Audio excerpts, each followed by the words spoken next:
Hello, everyone, and welcome back to the Rundown. I will be your host today, Craig DeLuz, coming at you from the West Coast, the left coast, behind the Iron Curtain, otherwise known as the Sierras. But as we all know, I do not do this program by myself. That's right. My name's Mike Piroworski, coming to you live from the East Coast. That's the coast with the most, from the co-host with the most here on the Rundown. 2A views, conservative news, and Craig, guess what day it is? Uh-oh. Mike. What day is it, Mike? It's hump day. Hump day! It's hump day. Hump day!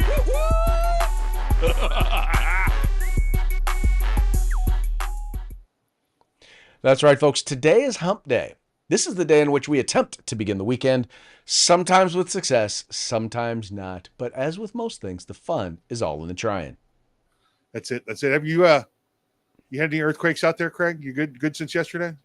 Good since yesterday, man. No earthquakes, no mudslides, no wildfires that I know of. Okay.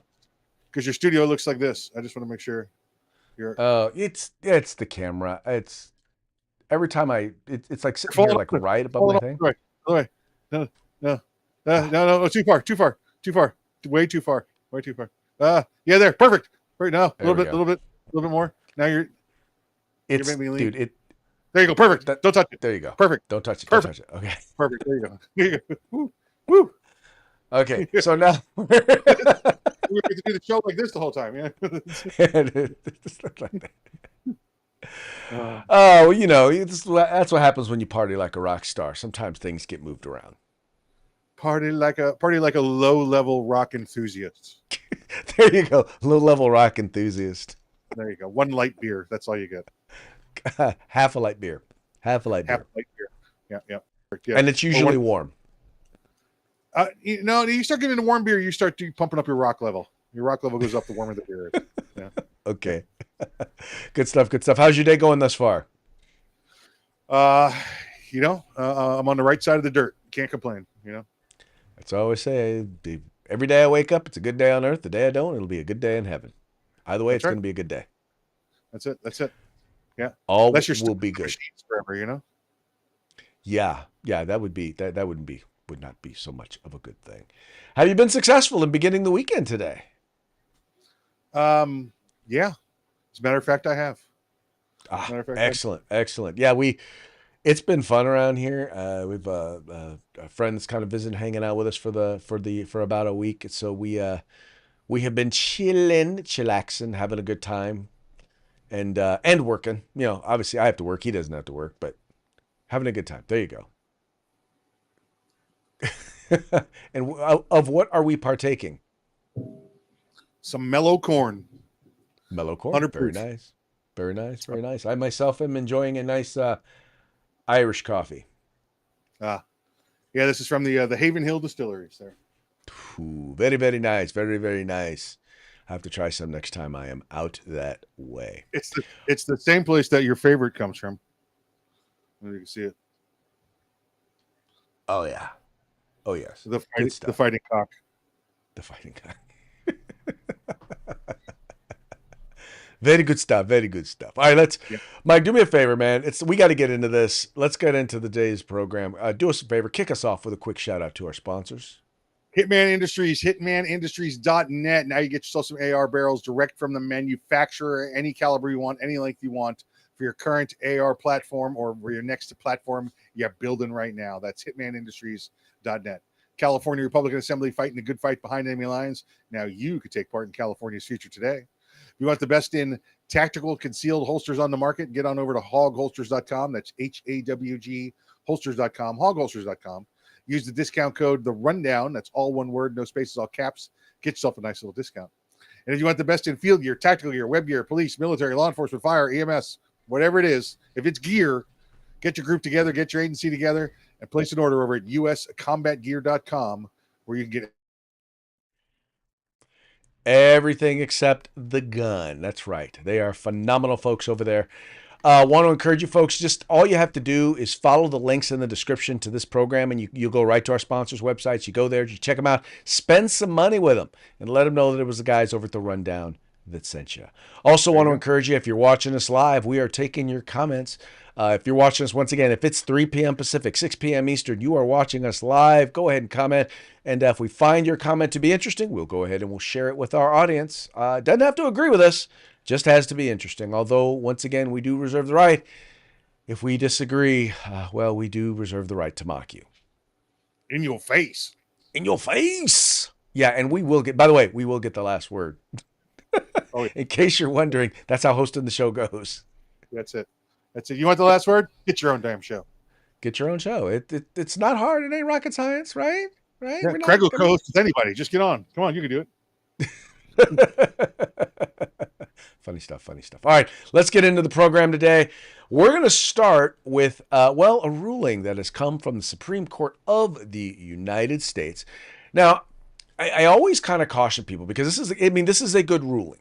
It's a good ruling in that, well, I'll just put it this way. Basically, what they said was the state of Tennessee can now they passed a ban on what is referred to as gender affirming care. I call it sex trait transition or sex trait modification surgery or gender transitions for kids, medical gender transition for kids. They basically said, yeah, no, a state can ban those. They can also ban the medication, in particular, the ones that have like the long lasting effects. As is being reported by the folks over at Fox News. Let me go ahead and pull that up real quick. It says here, SCOTUS rules on state ban on gender transition treatments for minors in landmark case. The Supreme Court ruled Wednesday that a Tennessee law banning specific transgender medical treatments for adolescents in the state is not discriminatory, ruling 6-3 to uphold the law.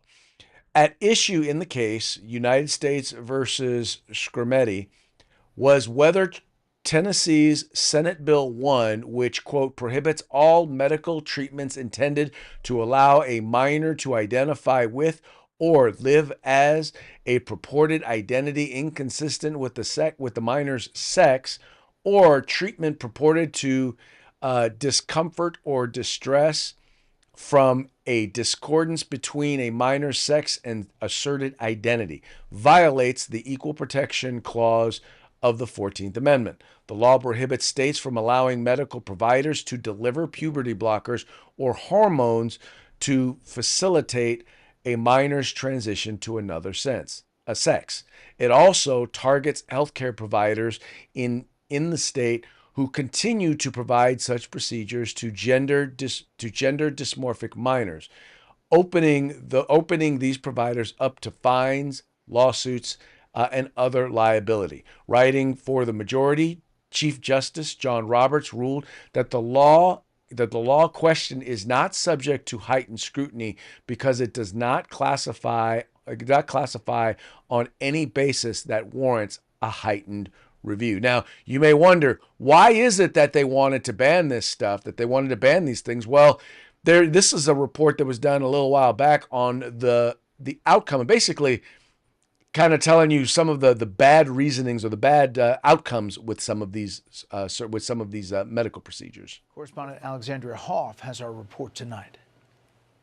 With a 409-page review, Health and Human Services is taking a torch to the current model for pediatric gender-affirming care, writing that the quality of research supporting puberty blockers and cross-sex hormones as effective treatment is very low. The review was initiated through a January executive order signed by President Trump and relied on existing scientific literature. It found that current interventions carry the risk of significant harms like infertility, sexual dysfunction, impaired bone density, psychiatric disorders, and regret, stating that the evidence revealed deep uncertainty about the purported benefits of these interventions. The idea that hormone blocking, all these surgeries are somehow reversible is also false.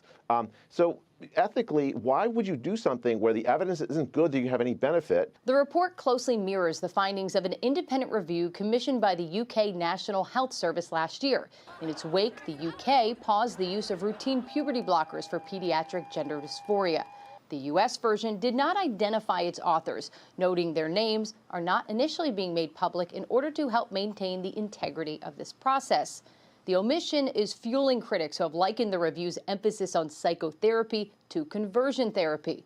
According to the American Academy of Pediatrics, this report misrepresents the current medical consensus and fails to reflect the realities of pediatric care.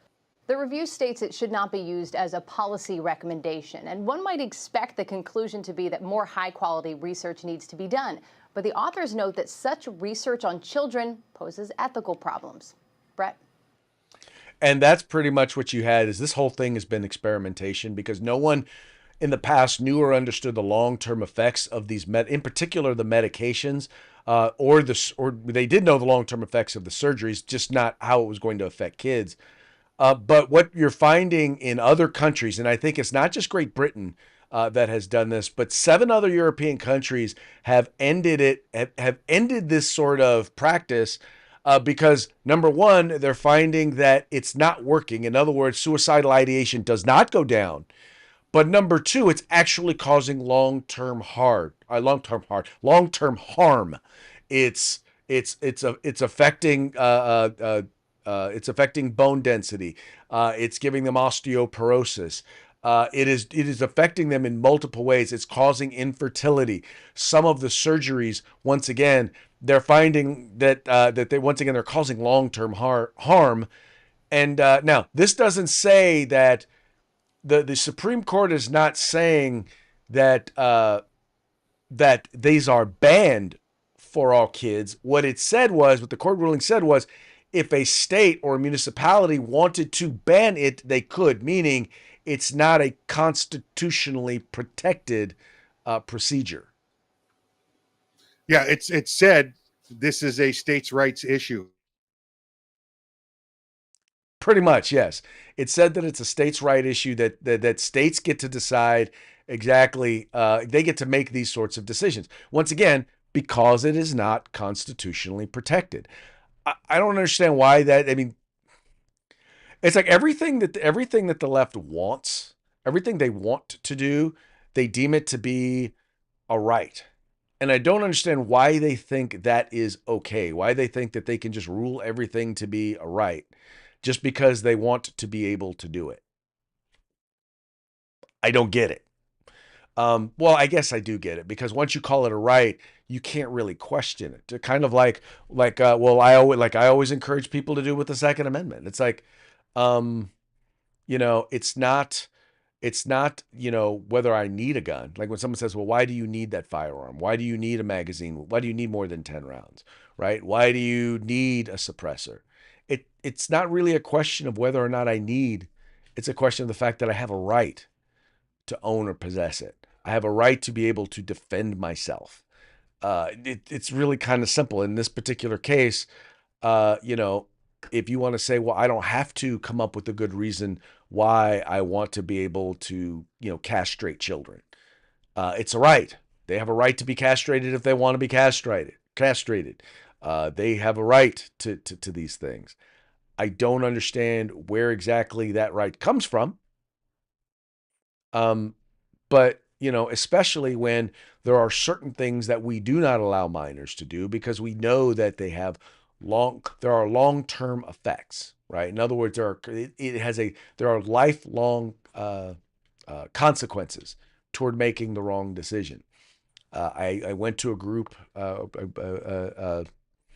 had an opportunity to have a speaker for the local chapter of the California Republican Assembly, who had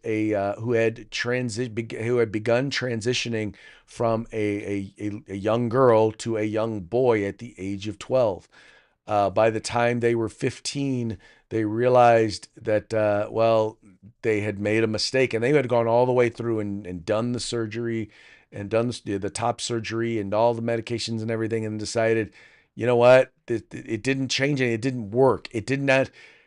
All the things that they wanted, all the things that they thought that they were going to get from doing this, they lost. And so as a result, they're gone. So by the time they were 16, they worked on transitioning back. Now, what's funny about this is that because it's a right, because they deem it to be a right, insurance companies will pay for you to transition one way, but they won't pay for you to transition the other way, meaning they won't pay for you to transition back. And it's just funny how I'm like, well, if it's gender fluidity, right, then why is it if someone wants to go one way and then they realize that that's a mistake, why aren't you then paying for them to transition back to their original gender because the first one didn't work? Yeah, correct. Again,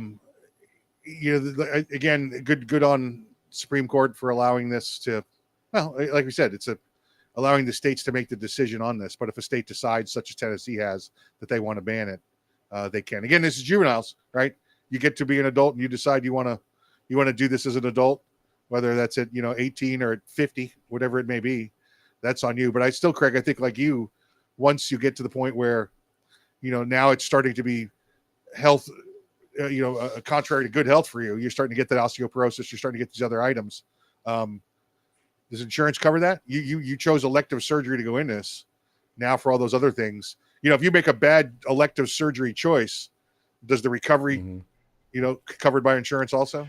Well, that unfortunately, that the sad part is that those are considered side effects because it's not an elective surgery. Keep in mind, the medical community, the AMA, has decided and started to refer to these as medically necessary and life-saving because, quote unquote, people will commit suicide if they do not allow this to happen. Now, you and I know that that's a lie. We know that the statistics do not bear that out. But the main reason why they did that was so that they could force the insurance companies to pay for it. Yeah, exactly right. And then who knows, man, that may change, especially with somebody like Robert Kennedy in charge of all of our healthcare. That might be something that gets put on or taken off the books. European countries are noticing it. Everybody else is noticing it. And again, for Craig and I keep mentioning these numbers, 40% before have suicide thoughts before the transition surgery. And then afterwards it changes to a whopping 40%. So right. Well, it's not the gender that's the problem. Okay. Well, and the gender dysphoria is often it is a signal or a sign or a side effect of other mental health issues. And by the way, I don't know of any other mental health issue where we actually seek to alter the physical appearance, oftentimes through decapitation. I mean, not decapitation, but through what do they call it? Through removal of body parts, right? Yeah. By removing body parts. I don't know any other mental health condition that we do that with. Yeah, amputation. Amputation. That's what I'm looking for. Amputation. Thank you so much. I'm like decapitate. Yeah, that'll solve a mental health problem. Yeah, problem over. Yeah. Problem over. Yeah. But anyway, I will give Europe this as the medical information is coming true. I mean, they are truly, when they went that direction. They believed, I think many of them, that they were following the science. And as the science started to reveal itself, now they're like, yeah, we're not following this. We're following the science now. That wasn't, whatever we did was not science, or at least the science didn't bear it out. And they were following our science, leading from the AMA, from our political push science, our political push medical science. And now that they've had time, over the past 8 years, 12 years to look at it, they went, this isn't right. They're pushing back. So, yes, very good, very good. Anyway, I really do believe that within the next 5 to 10 years, we will see this whole thing will have been undone. I really do believe that because once again, the science is just bearing it out, and the courts are recognizing that the science is bearing it out, and other nations are realizing it. Eventually, they're going to get it here in the United States. Yep. I do not know what it is with Democrats and their need to challenge law enforcement, or in particular the folks over at ICE, and it's getting them elected. We've seen it happen with a judge. We've seen it happen with congressmen. We've seen it happen with a senator. Now there's a guy running for mayor of New York, and that's exactly what happened. This is at This is at an ICE detention. I think it was I don't know if it's a detention facility. You know what? Let me read a little bit of the story before I share the video with you. That'll show you. And by the way, what I really like about this one is how they point out over at Breitbart, no one is above the law. ICE agents arrest New York City Democrat mayoral candidate accused of trying to shield illegal alien from arrest. New York City comptroller and Democrat mayoral candidate Brad Lander was arrested by immigration and customs enforcement agents on Tuesday as he illegally attempted to shield an illegal alien from being detained by federal agents inside a federal immigration courthouse in Manhattan.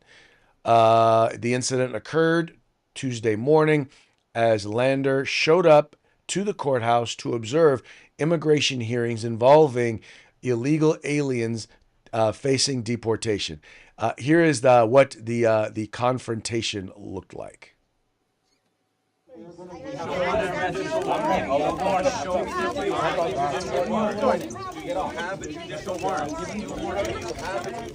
Keep going. Back up. Sorry. Back up. I'm gonna make this difficult. Sorry. Back up. Just back up. Let's not cause any problems. I will let go when you show me the judicial warrant. Where is it? Sir, where is the warrant? I have it in my hand here. I would like to see the warrant. I would like to see the warrant, and then I will let go. I would like to see the warrant, and then I will let go. Take him in. Take him in. Take him in. Take him in. Take him in. Let's go. You don't have the authority to arrest U.S. citizens. Sir, you don't have the authority to arrest U.S. citizens. You don't have the, I'm not obstructing, I'm standing right here in the hallway. I asked to see the judicial warrant. By asking for a judicial warrant? You don't have the authority to arrest U.S. citizens asking for a judicial warrant. I think he just found out that they have the authority to arrest a U.S. citizen who was clearly, I mean, he was holding on to the guy, trying to keep them from taking him, asking to see a judicial warrant. Number one, don't know what his standing was to be able to even ask to see the judicial warrant, but he was clearly the definition of obstructing or impeding an officer of the law in the performance of his duties. It was textbook resisting arrest. So yeah, this is he was charged with actually two separate things. I believe it was interfering with the execution of the arrest, interference with a federal official, and he was charged with battery on the law enforcement officer. And listen, battery doesn't have to be I threw a punch. Battery can be I pushed the officer, and you can clearly see in the second half of the video as they bring him through, he's pushing against the one officer, trying to get the officer to break contact with the person that they're arresting for being an illegal citizen. So there you go. That's all there's to it. You broke the law. You did it on video. And Craig, why are they doing it? I'll tell you why they're doing it. Because they're dumb. First off, right? They're dumb. If Donald Trump can get free publicity by being charged with crimes and getting a mugshot, let's all do it also. That way, we get free publicity. However, here comes the dumb part, Craig. All right. What are the qualifications to be president? 35 years old, born in this country, and not have served more than 1.5 terms as president previously, right? Mm-hmm. Does I say anything in there about convictions, crimes, anything like that? No. No. However, to be a governor, to be a mayor, to be a congressman, you can't be convicted of crimes. So this guy goes out and thinks he's getting the same publicity that Trump got, and he'll get him elected. But when they finally convict him of this, he will then be eliminated from running for office because he will. And these are federal crimes. Yes. And if you don't think Pam Bondi is going to prosecute these charges, But I'm like, when you watch, and we watched what happened as Senator Padilla basically like charged the mound against the Homeland, the Secretary of Homeland Security. I'm like, in what world would I imagine if that were Mayorkas and some Republican, some rando Republican, or even a Republican senator broke into their press conference violently, and once again he's pushing against these officers who are these folks who are just trying to keep him back. He's pushing, trying to force his way in. And I'm like, no, you don't have a right to be there. You don't have a right to do that. You don't have a right to threaten. And that's what it was. Maybe he wasn't verbally threatening her, but you don't have a right to do that. And so he got detained. And you know, and will likely be charged. Should be charged. Then you've got the Congress people and the folks, the Congress people who did that at a detention center. Once again, you push on an officer, you shove them, you basically push through them and past them, over them in order to get into the facility. I'm sorry, you've broken the law. You've broken federal law. You deserve to be held accountable, because if they can get away with it, then anybody can get away with it. Yeah. Yeah, exactly right. Exactly right. So again, they're dumb. They're dumb. You know, not able to look into the qualifications for their own jobs before they start doing these publicity stunts. No, and very much looking forward to them getting removed. Too bad. Yep. So sad. Yep. Bye-bye. Although one guy, he's going to lose his job as the comptroller, and then he's going to lose his role as a candidate for mayor of New York. Yep. Yep. Exactly right. Too bad. Too bad. All right, moving right along. Senate moves to delist multiple items from the NFA. Got this one from the folks over at The Reload. This is by the way, this is big. This actually, in my opinion, could have led the news stories for today. Here we go. Bam. It says here, Senate moves to delist silencers, short barrel shotguns, and rifles from NFA in budget bill. The first draft of the Senate Finance Committee's Budget Reconciliation Bill expands Republicans' efforts to partially repeal the National Firearms Act of 1934. The text of the bill, which Mike Crapo, a Republican from Idaho, released on Monday, includes a provision that would completely remove silencers as well as short barrel rifles and shotguns from the NFA. That would eliminate the $200 federal tax on those devices and the requirement that owners register them with the Bureau of Alcohol, Tobacco, Firearms, and Explosives, otherwise known as the ATF. The bill would also remove an NFA category called any other weapon and exclude shotguns from the definition of still regulated destructive devices. I think this is a big win for the Second Amendment. Unfortunately, once again, in places like California, not going to make much of a difference because they're still going to be banned here in California. But I think as you start to see the increase or the proliferation of ownership of these things, and you see that these items, and you see that they are not creating a greater danger, it's going to open the opportunity to be able to litigate to have those things also removed from the NFA, or make them legal in places like California. Yeah, and then there's only a couple in here, but it gets rid of it's a weird gray area where they tried to eliminate other stuff. Any other weapon is anything over, if I recall, 24 and a half inches, but under 36 inches. That has a pistol grip or as a long gun. So think of when you go and you buy a shotgun and it has it's a regular shotgun, but you decide to take the stock off and put a pistol grip on. That's considered, and here's the weird part, that's considered any other weapon. If you change it, if it comes from the manufacturer like that originally, then it's okay. So it's that's what I'm saying. It's weird in the middle. If you remember the street sweepers there were shotguns with drums on them. Yes. Those are considered destructive devices. So they would be coming off because in present day society, look at the KSG-12, you pump out more ammunition from that quicker than you do with this 1980s street sweeper. So they're cleaning it up, basically based on current firearms models and advancements in technology. There you go. Just basically making the law more consistent with technology. I still, for the life of me, do not understand why short barrel rifles are still considered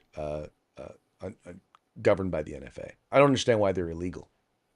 Why they're illegal? The Valentine's Day massacre again, where we got NFA out of because they believed that a shorter barrel than 14 or 16 inches could be concealed.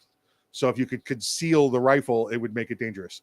However, I'm allowed to conceal other firearms, just not. If I had a rifle with a 16-inch, I could conceal it. But if it's 14 and a half inches, it's presumed I would be concealing it. So they stopped that by getting rid of the 14 and a half inch, or excuse me, under 16-inch barrel. Interesting. It makes no sense. It really makes no sense at all. It makes no sense at all. Now, what other places, what other states do you know of that have some of those? That in particular, I think there are 8 states that ban suppressors. How many of them actually ban short barrel rifles? I don't know the number off the top of my head. I think there's a mix of 17 different states that have some sort of additional restrictions against NFA items. That could change. That changes all the time. That number could be 15, could be 18 now. But some don't like suppressors, some don't like short barrels. Some say no to all machine guns, no matter what. So it's just I'd have to pull the individual list and see which states say no to SBRs.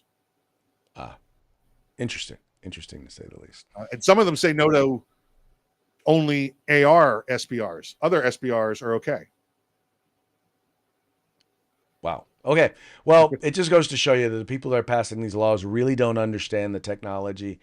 Right. They don't understand guns. Otherwise, first of all, you would realize that most of these, for example, the assault weapons bans really ban firearms because they look scary, not because they're actually more potent, more powerful. That's it. Exactly right. Because it's not an assault weapon. It's not a machine gun. So, right. Exactamundo. All right. They're a group called Wallet. What are they called? Wallet. They're called Wallet Hub. Wallet News. Anyway, they did a breakdown. They had someone their financial writer did basically a breakdown. Or was talking about a study where they basically they listed all of the cities, best and worst run cities in the United States. And I am pretty sure that you can guess, as was reported by the folks over at the Daily Mail, not a single Democrat-run city made the top of the list. Not a single one made the best run cities. In fact, here over at Wallet Hub, and I had to go over here because the Daily Mail, you had to actually subscribe to them in order to read the story. But here it says, the past year has been a true test of effectiveness of local leadership. City leaders have had to deal with economic difficulties like high inflation, as well as other issues such as mass shootings, with over 500 reported in 2024, keeping gun crime in the political spotlight. Even during these difficult times, running a city is a tall order. The larger the city, the more complex it becomes to manage. In addition to representing the residents, local leaders must balance the public's diverse interests with the city's limited resources. That often means not everyone needs can or will be met. Leaders must carefully consider which services are essential, yada, yada, yada. So here they put together a list of the best cities. And let's see here. The best run cities: Provo, Utah; Nampa, Idaho; Manchester, New Hampshire. I do not know the political ramifications there, but I'm pretty sure it's not run by Democrats. Boise, Idaho; Dover; Sioux Falls, Lincoln. Now, here's the interesting part. Now, here's the thing that we do know.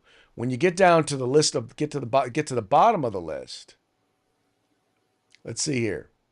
Bottom of the list. Is there any doubt that these are Democrat-run cities? San Francisco, Detroit, Oakland, New York, Philadelphia, Baltimore. I do not know about Tacoma. Oh, no, Tacoma, Washington. No, most definitely. Fresno, yeah, it's actually kind of Democrat run now. Long Beach, Los Angeles, Stockton, Flint, Michigan, Chicago, New Orleans. I can keep going. Denver, Cleveland, Birmingham, Alabama, I think is the first city you can get to that maybe not necessarily run wholly by Democrats. Yeah, I was there recently. That's a complete Democrat city and a Republican state. Well, there you go. Let's see. Seattle, Washington, Riverside, Shreveport, Bakersfield. Okay, Bakersfield is Republican run. But once again, here's the other thing I'll note here. How many California cities are on this list, are at the bottom of the list? All of them. Well, let's see. Did any make the top of the list? Let's see. Let's go for the first. No. Where's Carmel? Where's Carmel? Oh, the one Republican run place, or it used to be anyway. I'm looking here. The first one that comes up is Huntington Beach, which just experienced a conservative takeover, and they're at number 34. Very good. Very good. Where's some Florida cities, Craig? Tell me some Florida cities. Let's see here. Florida cities. Dun, dun, dun, dun. Tallahassee is number 1. They're 18. Jacksonville is number 19. Keep going. St. Petersburg is 42. Yeah. Yeah, I don't see Orlando on the list, but I wonder why. I don't see Miami on the list. I wonder why. Yep. Here we go. Miami is 70. They've got Miami listed ahead of of course, they have a Republican mayor. Miami's pretty conservative. Yeah. A lot of Cubans. Yes. That's exactly what it is. Yeah. Well, yeah. Well, they have a Republican Cuban mayor. Although he was running for president, he was talking about running for president at one point. I don't know if he had to give up his seat to run, but evidently, I'm guessing he may still be the mayor there. Let's be clear. Miami is conservative because they are fiercely anti-communism. And it's a little hard to be a Democrat and be anti-communism. Yeah. The only one that I know that seems to be, it's based on what he's been saying lately, and that would be John Fetterman. So I guess you have to be a Democrat and have a stroke to to be anti-communist. Yep. Is that the way it works, Mike? That's it. It's right there. It's right there in the book of medical diagnosis. Yeah. Is he now a communist? Right there in the book. It's right there in the book. All right, folks. So that's now going to bring us around to our parting shots. Parting shots are brought to you by Hog Holsters. Just go to hogholsters.com. Use the discount code The Rundown. All caps, no spaces, one word. And get your hog holster today. This first one here, we talked a little bit about the senator from California, Alex Padilla, who was detained, who was handcuffed by ICE agents by Homeland Security when he attempted to bum rush the director of Homeland Security. Well, here's him giving his floor speech with a little accompaniment by our President of the United States. I was forced to the ground. First on my knees, and then flat on my chest.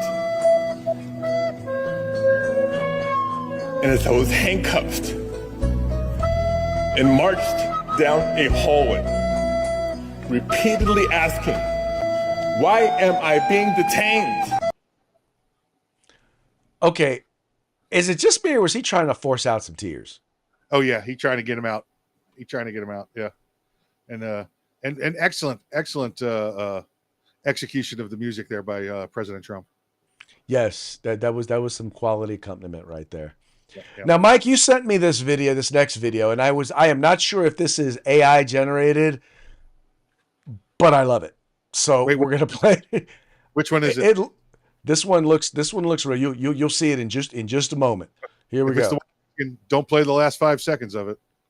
Don't play the last 5 seconds? Yeah. Okay. WTFN News. How you feel about DeSantis letting you run over protesters? Filling her up now. Why you think I'm out here? Thoughts on the new protester law? Them fat blue-haired assholes stand in front of this. They ain't standing long. Yee yee. Shit, I just got new tires for extra traction. I'm grabbing some Busch Light for me and the boys. Should be a good day. I mean, if you stand in front of a Cummins, that's kind of natural selection, babe. Thoughts on Florida's new law? Yeah, the boys and I got a game. 5 points for each one hit. 10 if they get aired out. Loser buys the beer. Been waiting my whole life to. These fucking libtards need to go back to New York. Listen, anyone threatens my family's safety or preventing me from getting to the bar in time for the game, I'm sending them to Jesus. They better get out the way. I'm good at two things, giving head and hitting shit with my man's truck. They ain't got a chance. Thoughts on Florida's new law? Yeah, they had me at that one. That was my favorite one. You played the last one. Okay, that's on you. That was on No, Craig, that wasn't the last one. There was like 20 seconds more. Oh yeah, she's the one I was trying to get you to avoid. Okay. Oh, well, there you go. See, this is why. Anyway. Yeah, our pre-show meetings got to get better. Got to get better. Anyway, I didn't care. I thought it was funny. It's called humor, folks. Yeah. If you're offended by that, I am sorry, but it was funny. Yeah. Right. Yep. It is. It really is. Well, kind of like this is funny.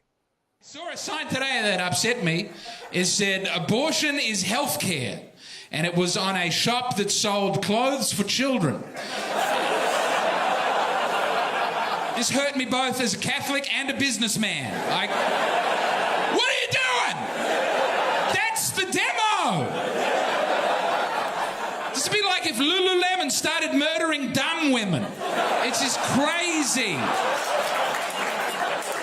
What if the secondhand bookstore started murdering lesbians? Let's think about it. Popeye's chicken. Write your own punchlines. Come on.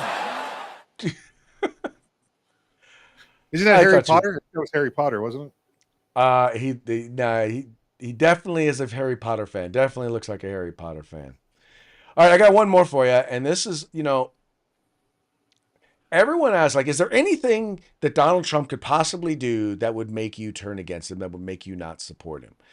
And, I've always said, you know what? I weigh the good versus the bad. But I have to admit, after watching this video, there are some things, some bad things, that if Donald Trump did them, he would probably lose my support. And here's a list of what those are.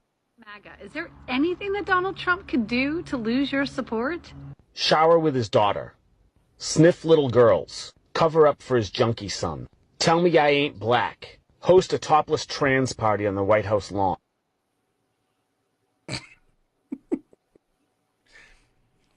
If he did all of those, Mike, you'd have to reconsider, right? I'd probably reconsider, yeah. Did you see what they did do today at the White House? I did not. They put up a new flagpole in the front of the White House. So instead of just the flag running from the top of the White House, they've got one of them big giant size car lot flags now in front of the White House. When I heard he was going to put two flagpoles up. I just saw the one. Big, beautiful flagpoles. Big, beautiful. No one else has them. These are the best. These are the best. So I have not seen them. Are they gold? No. Just, it's like one of them, like when you're going down the road and you see the giant car dealership or the RV dealership. They're about a half a football field in size. Wonder if he's going to fly a Trump flag from it. Underneath it. Underneath it. There you go. Good stuff. All right, folks, that brings us to the end of the program. But before we go, we got one more quick shout out to our sponsors. Hitman Industries, hitmanindustries.net. Get on over there, get you some AR barrels. They got rifle caliber, pistol caliber, any like you desire. That's hitmanindustries.net. California Republican Assembly fighting that good fight behind enemy lines. Now you can take part in California's future today. And if you want that best in field gear, tactical gear, web gear, law enforcement, fire, EMS, whatever it is, get your group together, get your agency together, put in an order at uscombatgear.com, where you get everything except the gun. All right, folks, well, that's going to be it for today's program. Very much appreciate you tuning in. Appreciate you liking and sharing the program and encouraging your friends to do the same. We will be back tomorrow on Throat Punch Thursday. Till then, y'all have fun, stay safe, and we will see you mañana.